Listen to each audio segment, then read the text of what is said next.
Cindy Newman, and coordinator of putting on these Leadership for Life seminars, and we're trying to give our faith community a great opportunity to grow in their own personal leadership skills, whether they apply that to their families or to their work environment or in church. So we're glad you're here. This morning we have the great To be determined.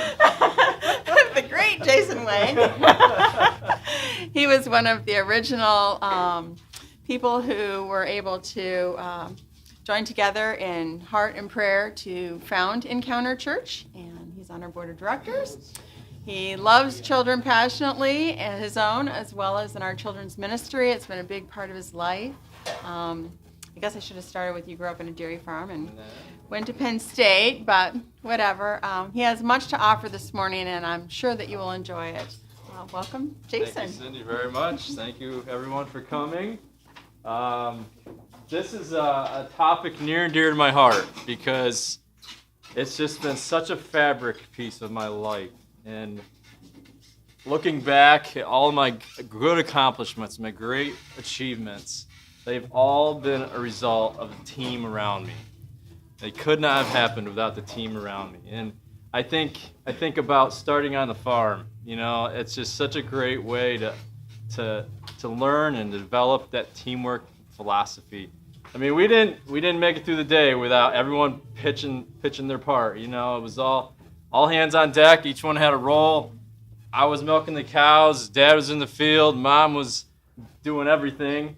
My sister was feeding the calves. My brothers were picking up the slack here and there. I mean, it was just everyone doing their little role.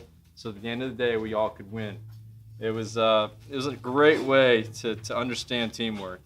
From there, I've been privileged to be part of lots of different sports teams. I'm a sports addict, as you'll see as I continue to talk.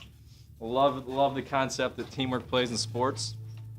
And I've been able to teach and lead and coach lots of different teams as well as play in different capacities. So sports have meant a lot to me in my life.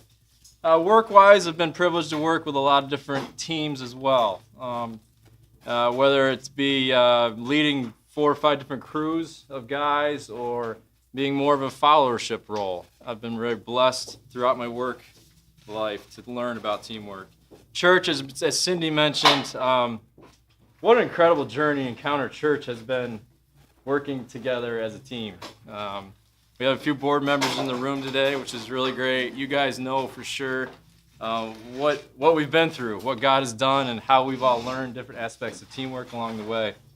And obviously, one of the most important teams in my life is my family. We don't often think of them in that way, but I think when you really get down to it, that's how we need to operate. Everyone looking out for the next person. The husband-wife dynamic. What kind of team is that? How can we build and grow upon that? So, lots of experience in team. And I think if you think about it, and you think about the teams in your life right now, you're almost be surprised at the impact they have on everything you do on a daily basis. So, let's dive in. It's a big topic.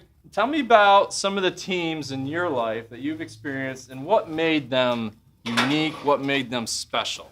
I'm sure a couple just pop right to your mind. Anybody? Sports teams. What made them special? Leadership? Yep. Okay. Working together as one unit. Working together as one unit. Shared experience. Shared experience. Great. I think feeling valued and heard. Valued, heard, appreciated. Huge, right?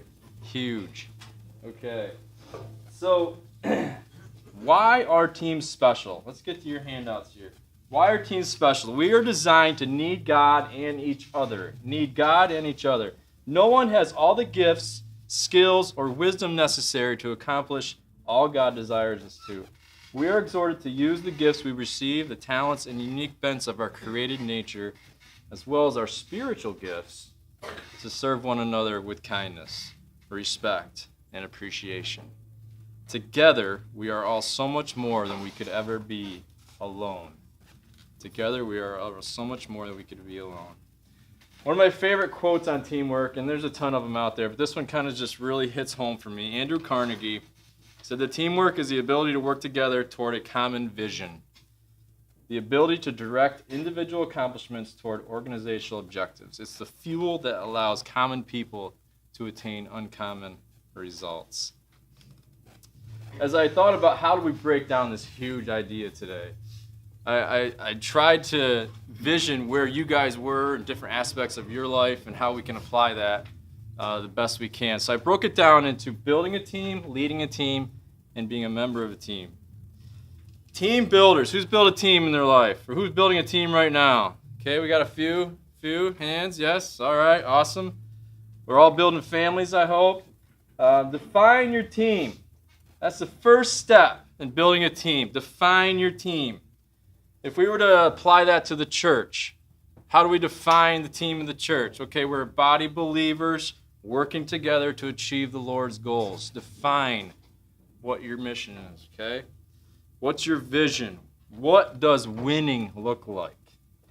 Remember that great people are not attracted to average causes. We want great people on our teams. We need to give them an awesome cause, a great vision, a great mission. We all want to be part of something bigger than ourselves, right? Okay, number 2. You got to know the rules. Know the rules. Stay between the lines, okay? What are the parameters? Let's set the roles. Let's set the boundaries. Let's set the expectations right up front. Most important. Number 3, know the opposition. Know the opposition. You hear sports teams all the time talk about, let's do film study, you know? Why? They're finding out the opposition's strengths, their weaknesses. How do we strategize to win this battle? Okay. Number 4, recruit your players. And I like to look at Jesus in this example. How did Jesus recruit his players? What is his team made up of? When you think of his team, one of the first words that pops to my mind is diversity, right? He understood the importance of bringing in different types of people with different skill sets, different giftings, so that all together we could create something great. So Jesus, he took a tax collector, he took a fisherman, he took a zealot, he took all kinds of what people at that time thought maybe, what? Why? You know, he's making an all-star team, and these are the guys he picks? You know, but look what he did with them. That's such a, as always, Jesus sets the example. And once we get the guys on our team, the men and women that we want, it's important that we distinguish what their giftings are, okay? Find out what the strengths are. Put the right people in the right seats. Number 5, prepare for the game. Okay, prepare for the game. Before we can play right, play our best, we must be trained. You have to be trained. We got some runners in here, right? Yeah? I'm sure you guys put in a little time on the roads. You have to train to win the race, right? I know that I prepared a lot for this talk. It's part of winning the race, okay? Preparation is huge. If you were to apply this to the family, how do we prepare our family for success? All right, I know in our family, a big part of that comes down to our small group. Our small group is the lifeline, a strength, a tremendous resource for our family to bind together with other families, to understand what they're going through. How do we win this together? How do we strengthen our team here? Hey, Kate. She made it! All right. Number 6. Run with confidence, okay? Trust your training. Believe in yourself. Once you put in the hard work of preparation, run with confidence. What you reap, you will sow. This truth is absolute. All right? How many people have seen this true in their life? What you reap, you sow. Sure. Jesus said, if we were to take this back to the church, he said, on this rock I will build my church, and the gates of Hades will not prevail against it. Right? He's saying when the church is performing optimally, it will grow, it will succeed. When you do these things in your teams, your business will grow, your family will thrive. All right? Number 7, we got to keep score.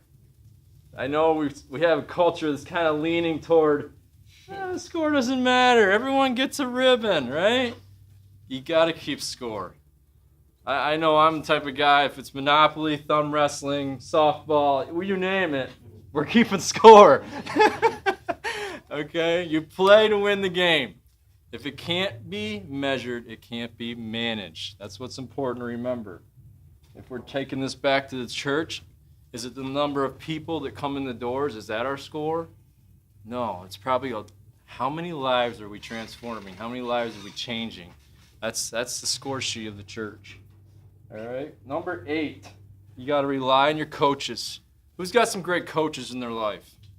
Great mentors, great people that know how to inspire you, know how to guide you. Learn from those others. Always better to learn from other people's experiences. All right, so we've got our list. This is how we're building our team. We're set up for success. But you know what? Once in a while, we lose, don't we? So what happens when we lose? What happens when we lose? How do we react? And this is what separates a lot of the good teams from the great teams. I think we've kind of leaning in a culture where we've become soft. We tend to throw in the towel real easy. You know, words like perseverance and commitment, they've become lost to a certain extent. I see in the younger generation especially that we have a certain, just an impatience when it comes to winning. You know, some people call it entitlement. I like to see it as more impatience. They don't want to understand that there's value in the process. There's value in the journey, okay? It's more rewarding when you win, when you understand that there's value in the process. I've got a story from our Little League team. Mr. Parker here, my son, was on last year. We got some other parents in the room here that understand. We had a young team. We struggled. Okay, we were losing a lot of games. And the coach's challenge was to tell these kids that, hey, for right now, we're not going to worry about the score at the end of the game. I know that's what you all see and that's what's important, but we're going to focus on smaller victories, okay? Set a smaller goal. Let's reach that goal and build to a bigger goal. All right, and then toward the end of the year, what we saw these kids doing is as they built those goals upon one another, that score got closer and closer and closer. And they found satisfaction, appreciation, reward in being able to close the gap and build upon smaller successes. Sometimes we need to do that. We need to communicate that anything of value comes at a cost, okay? When you look at the major milestones in the life of your teams, your family, your sports team, your work, when you look at the growth markers, significant steps forward, when did that happen? When did it happen? Anybody? When it was hard. During times of adversity, right? Can anyone relate to that? Sure. During times of adversity, hardship, loss, defeat. These are the times where character is built, where major steps forward happen. And we cannot run away from this. We need to be able to persevere through it. It's interesting, I was reading a little bit about the human anatomy, I guess, and I found out that the hormone oxytocin, anybody heard of oxytocin? Yeah, it actually gets released during periods of hardship. And this oxytocin, it produces cooperation in the human body. It produces the feeling of cooperation. So our body, God designed us to naturally want to cooperate and get through and persevere and work together through these hardships. Which I thought was cool because going back to my farm background, You know, when the cows wouldn't release their milk when it was time to put the milker on them, he always gave them a shot. And the shot was oxytocin. You're trying to get them to cooperate with you. So I thought that was a really neat comparison. There's more value sometimes in the loss than the win. We need to help kids and our teams understand this today. When you look at, anyone watching the Olympics lately? Yeah, awesome week for U.S., huh? When you look at the U.S. women's hockey team, for example, do you think they appreciate this win over Canada a little bit more knowing they lost the last 3-4 times to them? You think that was a little more meaningful? Yeah. You think they learned anything from those losses? Absolutely. There's more value in a loss sometimes than a win. All right. So we built our team. We're dealing with losses. We're persevering. Let's step on. How do we be a great teammate? I'm sure everyone in here is in a role of a teammate in one capacity or another. Number one, let's stay flexible. Effective team players can adapt to different and new situations seamlessly. When changes come, they don't react negatively and take the new challenges head on. They're flexible in the work they do, and they're willing to help other teammates out with assignments and meeting deadlines. This flexibility is what helps teams build and maintain the chemistry, which we all know is so critical. Number two, attitude. Above all, how do we react to everyday situations? This really makes or breaks your team. Okay, this can affect your teammates in a variety of ways. How do you respond when obstacles hit? Are you open-minded when listening to others' opinions and ideas? Are you cooperating with each other? Can you adapt? Can you remain flexible to different working styles and perspectives? This is a tough one. I mean, I'm sure every day within our teams we deal with people whose attitude affects the performance of the team. I know as a teammate, this is especially challenging, and in the experiences I've had when you got someone in your ear complaining about everything that's going on. I mean, who's experienced that? You know, probably all of us, right? How do we take that, leverage that, and lead up? And lead up, I mean, how do we use that as a positive for our organization? Well, I want to tell you, sometimes we have leaders, it's tough to be under their leadership, isn't it? We don't necessarily agree with everything going on. We see how they could do this differently. They should appreciate people more. We understand the viable complaints of people around us. But you know what? Respect is earned, but honor is given. Respect is earned, but honor is given in these situations. The most damaging thing you can do is dishonor leadership. Okay? I used to tell my guys all the time that we need to honor God with our best, and He will honor you. Okay? And I know there's things that are out of our control, guys. We can't change this. But look within yourself, honor God with your best, and He will honor you that day. Okay? We can be leaders without being in charge. And that's why this book, if you ever get a chance to read it, I highly recommend it. There's such rich material in here. Clay Scroggins, he's an understudy to Andy Stanley, and tremendous resource. You should have a list of suggested readings on the bottom there, back page. So check them out if you get a chance. So leaders don't sit back and point fingers. They lead with or without authority. People follow the heart. They don't follow your title, right? They follow your heart. Accept where you are and use it wisely to cultivate influence and make things within your control as best they can be. So that's about leading up. Number 3, you have to be committed to the cause. Commitment to the cause. Have passion and dedication to your job. Study by Dale Carnegie Institute. It's 54% of employees who are proud of their company's visions and contributions to society are more engaged in the work. Successful team players are the ones that believe in and they take ownership in the company's mission statement and live it in their day-to-day tasks. That's huge, huge. Be committed to the cause. 4, be reliable and responsible. When everyone on the team pulls their weight, the better relationships develop and better work is produced. Trusting that your coworkers can and will get things done in the first step is the first step toward effective collaboration.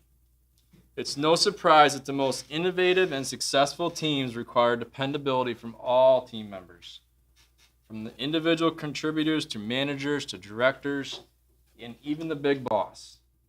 Be reliable and responsible. I like to sum this one up with an NFL example. Not my favorite team by any means, but the New England Patriots, you got to give them props. They have a winning culture. How do they do it? How do they do it? They have a 3-word phrase that is part of their culture that sums up being reliable and responsible, and it's simply do your job. Do your job. Everyone is ingrained with that. Do your job. Number 5, you got to own it. You got to own it. This one's tough. No one likes to admit mistakes, right? It's humbling. But man, does this really set the tone for your team? When you can do it, others say it's okay for me to do it. All right, we all make mistakes. It's part of human nature. Let's own it. Let's own it. And they respect you more for it, and your team will be stronger for it. Number 6, talk it up. All right, Bob did a great talk, understanding communication a few weeks ago, and communication is essential to teamwork. Great teams are able to fight consistently. Yes, they fight consistently. They can do it about ideas, direction, strategy. The best ideas always win, all right? It's not about who has it, who doesn't. Let's strategize together and come up with the best idea. Trust is absolutely crucial to do this, of course. But great teams are competitive and they're equally collaborative. Great team players are not afraid to use each other's resources and solve issues together. They understand the difference between thinking critically and being critical. It's a big difference. Number 7, encourage growth in others. Great teammates encourage and engage with other team members to produce great work. They recognize the accomplishments of their teammates. Going back to football again, I'm not naturally an Eagles fan, but I really enjoyed watching that team do what they did this postseason. It was a special run. We got Eagles fans in here? Yeah, all right. Yeah, it was. They had something unique going on there, and one of the things that I thought was very different in today's culture is you had the starting quarterback Carson Wentz, MVP candidate, having the best year, goes down with an injury. He's out. Many times, what would you see this person do? They'd pout, my season's over, it's done. The selfish thing is to stick to my own self and, hope for the best. But no, Carson Wentz, he was right beside his replacement, Nick Foles, the whole postseason, helping him understand the opposition, helping him work through different processes of losing, how do we produce the best play here? You could just see him on the sidelines right beside him the whole time, encouraging the growth and development of his teammate. And I thought that was awesome. Great example. He did not worry about the credit. Who gets the credit is not important in a successful team. And timely and truthful feedback is part of the culture. This is a tough one too. It requires some humility. We don't always like to hear feedback, right? Some of it's tough. But this is part of having that trusting culture of being a good teammate. We're able to give the person what they need in the truthful manner and timely manner. Sometimes the time is important. Okay, it has to be timed perfectly. So, if you could summarize kind of what encapsulates being a great teammate, if we could put it into a few words. I look down through this list and I see a focus on others as being paramount. A focus on others. As Rick Warren says in his book, The Purpose-Driven Life, the first page. It's not about you. It's not about you. It's a selflessness within inside of us that helps create a strong team. How do we put that in the context of our family, of our church, of our work teams? How do we take that selflessness and apply it there? All right, on to the fun one here. Team leader. Team leader. We got some team leaders in here, I'm sure. Yeah, we got some good meat to cover here. So if you could just kind of group up within the folks around you and come up with a few adjectives to describe what's a team leader look like? What's a successful, effective team leader look like? Take a few minutes to talk about that, and we'll see how your responses align with mine. We'll come up with a good list here.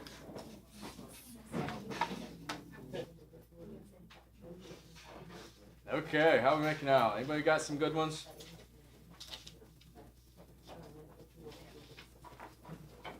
TJ?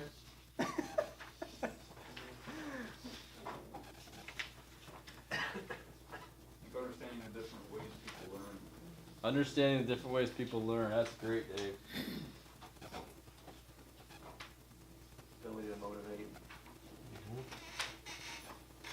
Willing to take responsibility. Yep. An example. Great. Listen to others. Listen to others. I think trusting that others can do what you expect them to do, Yeah, we put delegator. That goes along with Yeah. that, like not just doing it. Mm-hmm. Or telling people what to do, like asking. Being willing to jump in and help when they need it, to get ready to get their hands dirty. Get in the trenches. Praise.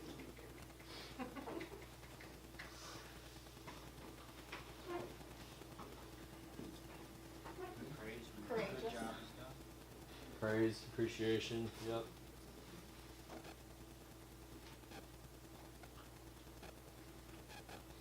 That's a great list. I'm gonna do my best to touch on all these here, and you guys see if we can incorporate them all together. So, team leaders. Number one, give them the freedom to use their talents. As someone said, everyone's created a little different. How do we leverage that? The best leaders step aside and they allow those on the team to do what they do best, right? Control leads to compliance, but independence leads to engagement. And in return, unleashes the full potential of that team partner. Craig Rochelle, respected leader, I highly recommend his podcast if you ever get into that. It's got some incredibly rich material in there. He said you can have growth, you can have control, but you cannot have both. Okay? You need to give people the freedom to be used as God intended them for. Only focus on you should focus on only doing what only you can do. That's a mouthful, but only focusing on what you can only do. So consistently empower and encourage your team. Number two, I think John set it up here. Motivate accordingly. Again, we're all unique, and everyone has a different motivating factor. That's a conversation that needs to happen early on in the development of your team. What motivates this person? What motivates this person? For everyone it's different. Some people like challenge. Some people are opposite. They like security. Some people want job advancement or power. Some people would rather just be included. It's very different. Number one, fear. I think it's very easy sometimes as a leader to motivate with fear. It's a tendency we sometimes step into, and it's a trap. All right? Fear is a threat, and it always kills trust. It will always kill trust. And it's always a demotivator over time. You might get some temporary results from motivating through fear, but it'll never last, and it's never healthy ultimately. Okay. Number two, we need to ask the right questions the right way. This is huge. It goes back to communication. But what a subtle thing it is, but what a huge difference it can make. Just an example. If I were to ask, I don't know, I'll pick on Joey here. You don't need to answer Joey, but if I were to ask you about your homework at night, all right? I don't know who the homework hound is here, but if they were to say to you, Joey, did you do your homework tonight? That can often activate a very defensive response, can it? And it can set the tone wrong right off the bat. Now, what if they were to ask Joey, how are you making out with your homework tonight? See the subtle difference in that? And that tells Joey, like, hey, they're willing to help me through this. They're not attacking me. They're willing to help me through it. So just a little nugget there on asking the right questions the right way. Number 3, incentives. We all have the tendency to motivate with incentives. I know as a parent, this one slips out all the time. It's just easy, dangle that carrot out there and you get what you want. But again, I caution you in this because it ultimately is not healthy, all right? We are trying to get people to be motivated internally, not externally, okay? We don't want them chasing the carrot all the time because outside rewards will consistently cheapen internal rewards. We want that drive to come from within, okay? We're worried about matters of the heart. That's where you get your best results. Number 3, guide them to work together toward a compelling vision. I think someone said vision. You need to know and be reminded often what you're playing for. Make sure your team sees it and feels the ambition that stirs within you every day. When your team catches the why and begins moving in unison toward the shared purpose, everybody will win. All right? Help them catch the why. Number 4, be the person others desire to follow. Someone mentioned this too. This is super important. You have to know and analyze yourself consistently. Okay? The better you know yourself, the better leader you can be. It's important as leaders to slow down, to rest, to care for our souls. Okay? Our team is only going to be as strong as our leadership is. The pulse of the team reflects the heart of the leader. The more serious that we take our growth, the more serious our team will take our leadership. The more serious we take our growth, the more serious our team will take our leadership. The late, great John Wooden, my favorite coaches to follow. This is an awesome quote. He said, the most powerful leadership tool you have is your own personal example. Your own personal example. So how do you motivate yourself? Does anyone have any tips on that? Any practices you apply each day? How do you motivate yourself? Gratitude every morning. Gratitudes, it's a great one. And I do vision-driven focus on what my goals, my 3 main goals are for the day. Mm-hmm. Even sometimes just to breathe. Yep, absolutely. Going back to Craig Rochelle, he does, I think, something very similar. He's got a list of 7, 8 things every morning that he tells himself are true, are absolute, are defining statements of who he is in the Lord and what his goals are. We need that reminder. It's the most valuable thing we can do. 5, we're on to 5, equip for success. Again, communication plays a huge role here. We need to understand what our team needs, and the best way to do that is ask them. You need to ask them. You may not always be able to give them everything they want, but you can always work hard to make sure they have everything they need. There's nothing more frustrating than trying to perform a job without the proper tools. I have been on the wrong end of this one several times when I'm sending crews out to do jobs, and they're like, we get to Devin's house, and they're like, hey, this is a great job, I'm sure it's gonna look nice when we're done, but we kind of need some plants here to do this. How are we going to get it done without that? We need this tool. We don't have that. It's all about upfront communication, talking about what's needed to do that job effectively and right. All right, so listen completely and respond fully. Equip for success. Number 6, have fun. Yeah, have fun. Everyone performs better when they relax. I mean, I even see this in the little leaguers. When there's pressure on them and parents and coaches screaming at them, like, do this, do that. It's not easy, is it, Parker? Yeah. You just want to be pretending you're in the backyard and you play better. It's just natural human nature. Everyone performs better. Fun is the element that allows people to make it through the difficult, overwhelming deadlines. And the best leaders know how to make it work without compromising the team's work ethic or commitment to excellence. Now, I'll be honest, this is not my strength at all. I need to be very intentional about this. For those of you who know me best, I'm not just a naturally serious guy. You know, I'm focused on the next step of the process all the time. So I really appreciate the teammates that I have who can add this element of fun and humor to the job. You know, I tell them all the time, you know, it's not funny unless someone's laughing, right? So I tell them I'm just the guy who laughs. I'll be that guy. I have no problem with that. So I appreciate those guys. Number 7, don't underestimate the power of EQ. It's just as important as IQ. Emotional intelligence, self-awareness, empathy, the ability to build relationships. No matter how smart you are, you're not going to get far without emotional intelligence. So be perceptive. Maintain a pulse of the morale. I think this was mentioned too by one of you. What is going on in the heart of your people? And how do we address it? We need to maintain a pulse of our morale. Number 8, be decisive and purposeful.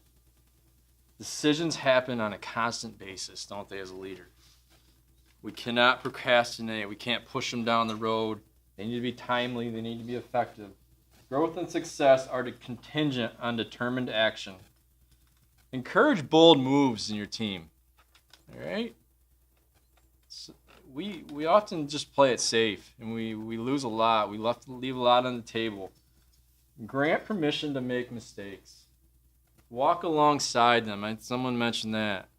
If they're a little hesitant, a little timid to make that bold move, come down alongside them. Hold their hand through it.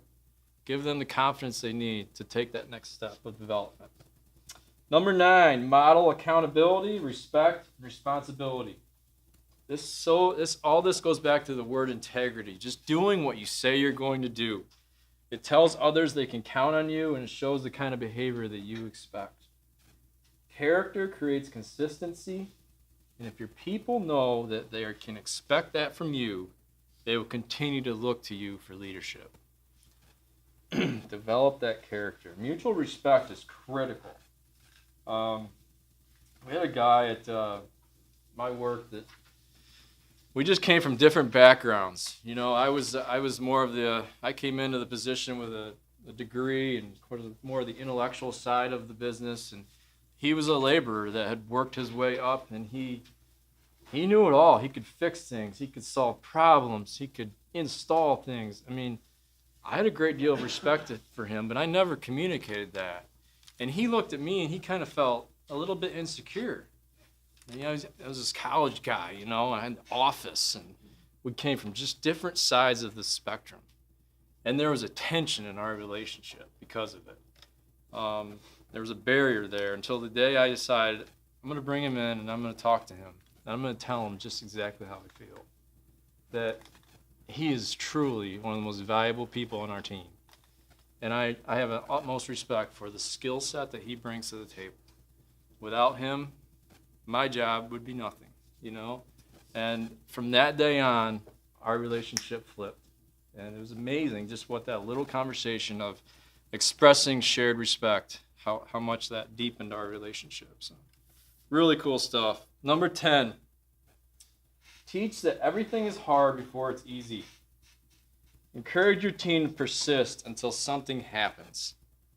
Persistence, man, this word is huge. I remember my first job I was so nervous coming to this job interview, and this landscaper, and he was like the best guy in the area. And I walked into his office, and there was a poster on the wall. That was about the only thing I remember from that time. And that poster has stuck with me throughout my whole life, and it was all about perseverance. The fact that above all other character qualities, perseverance is the lone one that will enable you to succeed more than any other. It will carry you through. And that really stuck out to me. And he was a great boss, and he taught me a lot about that. Taught me a lot about leadership. We're going to have someone else teach us a little about perseverance here. If my assistant Parker can play the role here, we've got someone with a little more authority to talk about this.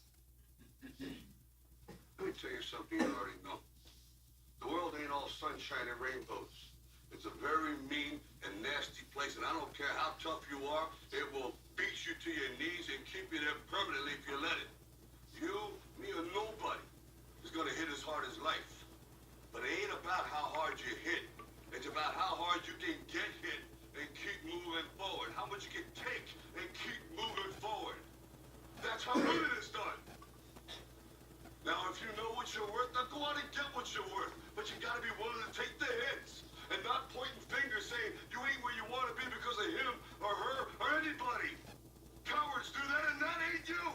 You're better than that. All right, the great Sylvester. All right. Classic. So, yeah. One other quote, just to sum that one up. Babe Ruth, it's hard to beat a person who never gives up. Right? How true. Simple but true.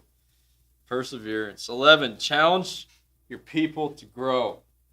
Build plenty of opportunities for your team members to learn and grow, whether it's a conference, a class, a book. Remember that they will never know their limits until they're pushed to the edge. Great leaders know when to push people outside their limits. When they exceed those limits, they're not afraid to take the next step, right? I had an example of this last weekend with my other son, Graham. We were on one of our nature hikes we take as a family, and I could see he found this log that crossed the creek. And he was really wanting to walk across that log. You could tell he wasn't quite ready. And I said to him, Graham, you can do this. You can do it, buddy. I'm going to be down here. I'm watching you. Go for it. And sure enough, one step at a time, you made it across that log. And you could just see immediately the expression in his face. He was ready for more. And sure enough, he was, because when I turned around, he was trying to climb the side of a mountain. Sheer ice, but yeah, so it's amazing how quickly that worked. But yeah, when they exceed the limits enough, they realize there really are no limits. Number 12, be flexible, but be firm. Right up front, set expectations high in black and white, but embrace flexibility when needed to compensate for changing conditions. Being flexible enables your team to be collaborative and cooperative in meeting changing demands. Now, one thing we need to be firm on at all times is our core beliefs. Our core beliefs as an organization. Right? Our core beliefs. Encounter, we're going to talk about these more, but our core values. Always be firm in them. Enforce the expectations. The most harmful thing you can do is consistently accept unacceptable behavior. Right? When you've got a teammate, person underneath you, who's consistently underperforming, consistently has a bad attitude, whatever it is, we cannot consistently accept it. It's the most harmful thing we can do.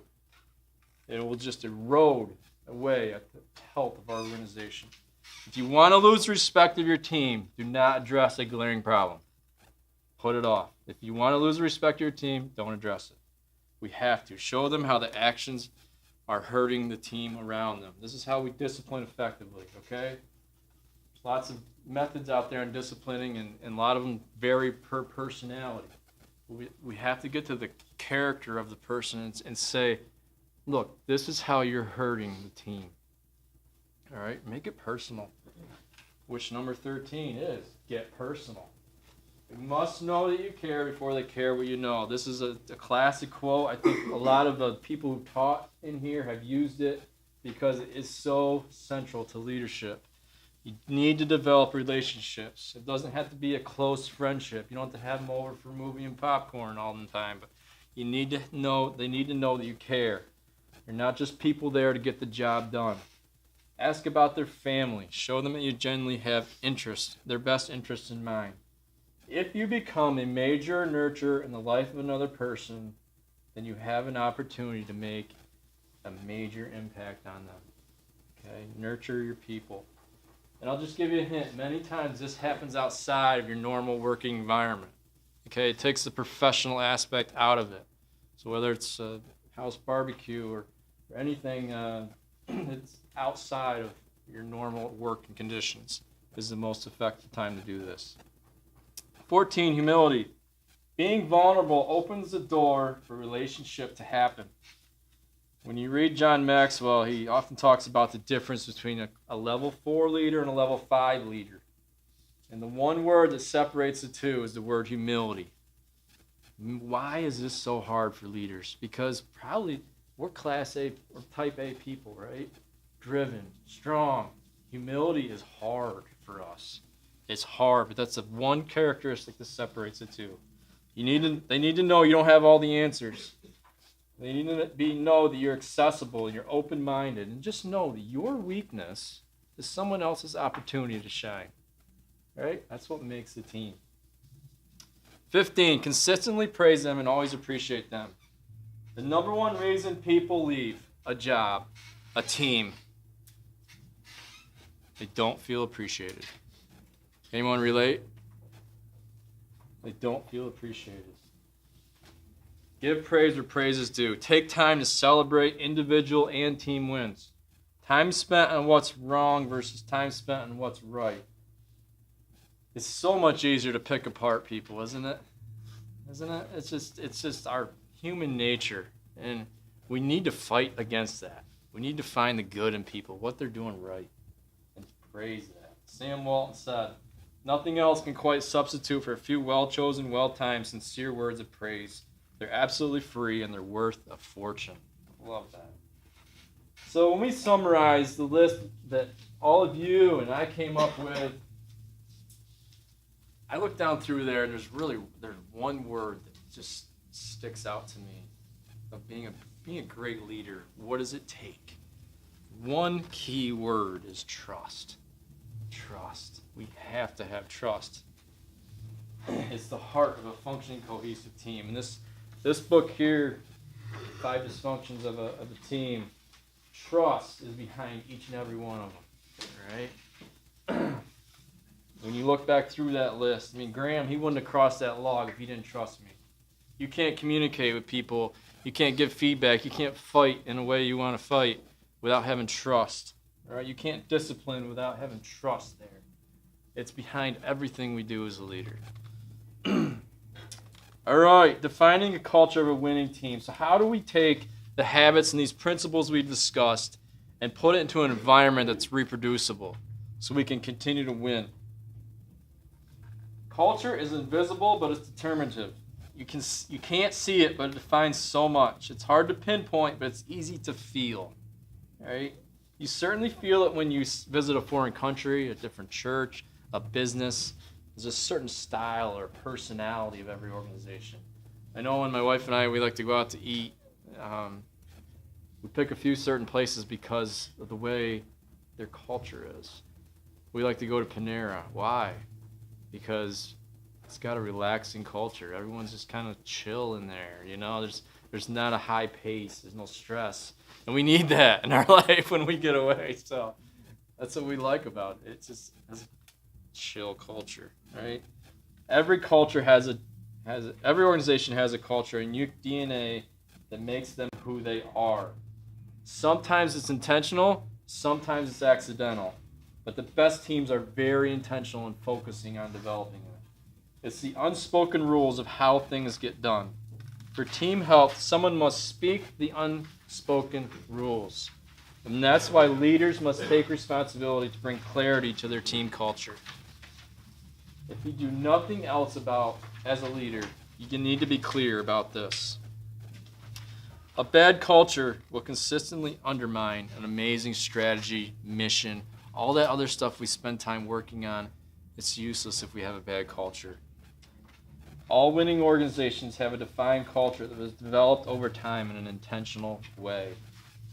When you look at the Navy SEALs, for example, they try to focus on people, purpose, mission. And when they have their defining week of Hell Week, they call it, they often pair each other up into two-man teams because they want them to understand that they're only going to go as far as the guy next to them. It creates an unselfish, people-first culture, right? So how do we set this? First, we define our values. Behind every great culture, there's a clear set of values that permeate the organization. Encounter, one of the very first things we did is set our values. Penn State, there's a coach, Cale Sanderson, who coaches wrestling there. They've won like 6 out of the last 7 national championships. They've defined their culture in a way that creates winning. And it comes behind one word. One word is how he's done it, and that word is gratitude. Someone mentioned it earlier. His focus is on gratitude to the point where his star wrestler said the other day, when you're grateful to be here, you compete with enthusiasm. You're not coming into practice with a bad attitude. If you appreciate the opportunity, you're coming into practice willing to learn, willing to practice, wanting to get better. It helps you relax and find joy in all you do, all through gratitude. We a little tight on time, are we, Cindy? All right, so Okay. we've got half hour till the next service. So Okay, we'll buzz through this here. Sometimes it's hard to distinguish our culture, and in those times, I want to encourage you not to ask what, but ask who. Who in my organization defines or looks like what I want to be the culture? What do they represent? Why? Do they just serve so unselfishly? Do they just are a person that makes it happen? This helps define our culture. Figuring out who helps you discover what you value. 2, identify and eliminate the toxins. What are the things you want gone from your culture? It isn't naturally healthy because people aren't naturally healthy. So we need to figure out why it isn't and change it. Conflict, selfishness, personal agendas, lack of passion, these can all be lethal to culture, right? Tough because some people just don't change. We have those people in our organizations. There's always a complainer, there's always there. But the thing about creating a healthy culture is unhealthy people cannot survive in a healthy culture. So that's why culture becomes so important. 3, create memorable, exportable language. In our case, we decided to create 2 word phrases for each value. And these values that you see Encounter made, we have a saying after each one of them that describes, it makes it memorable, right? It has to be aspirational enough that it keeps us motivated to keep getting better. However you do it, having short, memorable phrases will help your values spread. Going back to the Eagles again, they had a team motto that Doug Peterson developed that carried them through their winning season. And he mentioned it after the Super Bowl win. And it was simply this: an individual can make a difference, but a team makes a miracle. I don't know if you heard that, but that was his memorable phrase that defined his culture. Right. Step 4, live it, breathe it, and protect it. Breathe it, protect it. Make it part of all you do. Communicate it over and over. Instilling a culture is a process. It needs consistency. Penn State was talked about all the time. Every wrestling practice, gratitude came up. Gratitude was there. It needs to be a foundation filter of all our decisions. And we need to fight for it. If we don't, culture is going to creep in and pollute it, right? You just look at the modern day church, for example, and some of the ways that culture has kind of compromised some of the beliefs that were so firm years ago. Fight for it. All right, so this is all good stuff, right? We can agree upon that. It's all great principles and practices to go by, but I want to leave you with this. To implement any of it, we have to be firm in our beliefs about leading others, because it's going to get hard. And we need to know that leadership is more than a position. Effective leaders understand the way to the front isn't pushing ahead. It's getting people behind you. It's a cultivation of influence built through relationship. And this is built through developing trust. Sacrifice and service are paramount to building trust. And these are difficult things to do. That's why your belief needs to be so firm. So what is your motivation for leading? Ask yourself, is it for me? Is it for others? Why do you lead? Whom do you lead? These are the questions that you need to ask. And when I ask myself that, you have to go back to the greatest commandment that we all live by as Christians. Love the Lord your God with all your heart, your soul, your mind, your body, and love your neighbor as yourself. Right? What does that tell us? It says, in order to fully live out the leadership qualities that God gave us, we must do it in a way that not only shows love for Him, but it also benefits others. I'm going to suggest this, that your highest motivation for leadership should be to help others for God's glory. For God's glory. The way to create something great together is to give people space to thrive in the way God has gifted each one so He is magnified. This is where teamwork will find its ultimate victory. All right. So I hope that you can take some of these principles and foundations back to your teams in life to make them the greatest they can be and to give God all the glory. Thank you very much, everyone. Really appreciate that, Jason, a lot. Well, I thank you all for coming today. I'd like to let you know that March 25th is our last Leadership for Life seminar for this year. We have 6 each year. They're approximately 1 month apart, 3 in the fall, 3 in the spring. Melanie Sumner is doing the next one on Fearless and Brave. So that's her topic, and I hope to get to see you. If you haven't signed in, please do. And I would just like to close with a word of prayer. God, we're just so grateful that you've put in our midst great leaders, Jason among them. I just thank you for his sharing today, and I ask for your blessing upon every person in this room. They lead someone, even if it's just themselves, but most of us have multiple roles of leadership in our lives. Lord, I pray that you'd help these things that Jason shared, just highlight them with the Holy Spirit so that we might be able to apply them right away and grow and glorify you. Amen. Have a great morning.